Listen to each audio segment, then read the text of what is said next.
નમસ્તે વિદ્યાર્થી મિત્રો, હું છું રાજમેશ ગોસ્વામી. સ્વાગત કરું છું આપ સૌનું ટ્યુશન ગુજરાતીમાં. વિદ્યાર્થી મિત્રો, આજે હું ધોરણ 10 માટે વિજ્ઞાન વિષયના આઈએમપી પ્રશ્ન આપું છું ને એ પણ 3 માર્ક્સના. ઠીક છે. એમાં પહેલો પ્રશ્ન છે, મેઘધનુષ્યની રચના આકૃતિ વિના સમજાવો. મેઘધનુષ્યની રચના આકૃતિ વિના સમજાવવાની પૂછાય તો તમારે 3 માર્કમાં પૂછાઈ શકે. આકૃતિ સહિતનો પ્રશ્ન બહુ મોટો થાય એટલે 5 માર્કમાં પૂછાય, પણ એ પાઠે 5 માર્કમાં એ પ્રશ્ન પૂછાતો નથી. ચુંબકીય ક્ષેત્રરેખાની લાક્ષણિકતા સમજાવો. વિદ્યુત વપરાશમાં કેવા પ્રકારની સાવચેતીઓ રાખવામાં આવે? ધ મોસ્ટ આઈએમપી પ્રશ્ન, સૌથી વધારે પ્રશ્ન આવેલો હોય બોર્ડમાં. ઇથિનની બનાવટનો પ્રયોગ આકૃતિ સહ વર્ણવો. પછી છે ખનિજ કોલસાનું વિચ્છેદક નિસ્યંદન આકૃતિ સહ વર્ણવો. એના પછી છે પ્રોપેનોનની બનાવટ, એનો ઉપયોગ, એના ગુણધર્મો સમજાવો.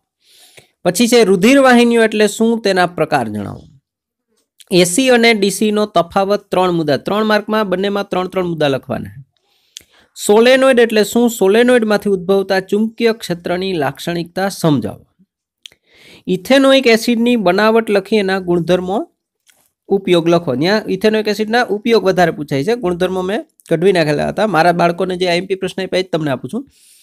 તરુણાવસ્થામાં થતા શારીરિક ફેરફારો જણાવો. પછી છે પોલિમર એટલે શું, પોલિથીન કેવી રીતે બને તે સમજાવો.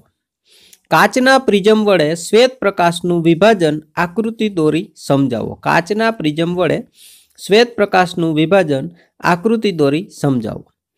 માનવ આંખની દ્રષ્ટિની ખામી એટલે શું, વિશાળ દૂરની વસ્તુને સ્પષ્ટ જોઈ શકતો નથી તો તેની ખામીનું વર્ણન કરો. અહીંયા તમારે શોર્ટકટ ટ્રીક છે ફ્રેન્ડ્સ, કે જેમ વિશાલભાઈ છે તમારી ઉંમરના છોકરા હોય, નાની ઉંમરના, તો એને કઈ ખામી થાય તો કે એને દૂરનું નથી દેખાતું એટલે લઘુ દ્રષ્ટિની ખામી હોય. મોટી ઉંમરના હોય એને ગુરુદ્રષ્ટિની ખામી હોય. પ્રવાહધારિત વાહક તારને ચુંબકીય ક્ષેત્રમાં મૂકતા ઉદ્ભવતી અસર સમજાવો. એના પછી છે ચુંબકીય ક્ષેત્ર સમજાવી, ચુંબકીય ક્ષેત્રની લાક્ષણિકતા સમજાવો. આલ્કોહોલ પીણા તરીકે નુકસાનકારક છે, આ વિધાન સમજાવો. નિવસન તંત્રના ઘટકો સમજાવો. એના પછી છે તફાવત ઇલેક્ટ્રિક મોટર અને ઇલેક્ટ્રિક જનરેટર. વિદ્યાર્થી મિત્રો, કોઈ જગ્યાએ પ્રિન્ટ મિસ્ટેક હોય તો માફ કરજો, કેમ કે આ મારા સ્ટુડન્ટે લખેલ એનામાંથી મેં ફોટો પાડેલો છે, એમાંથી તમને આપું છું.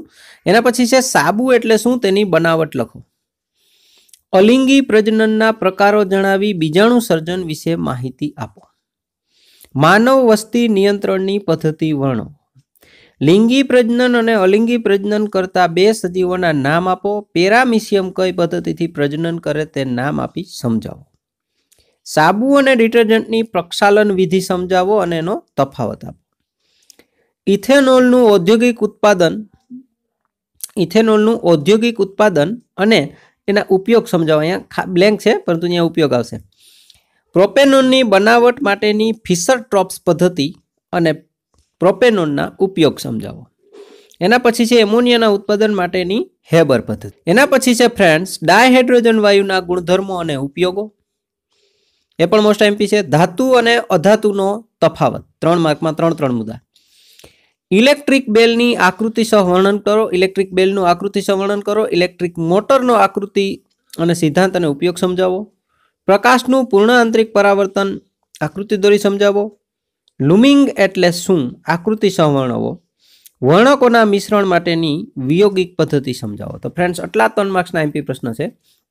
એ સિવાય કાચના લંઘનવાળો જે પ્રશ્ન છે ને એ ખાસ કરી જજો. ઘણી વખતે 5 માર્કમાં પૂછી લેતા હોય છે.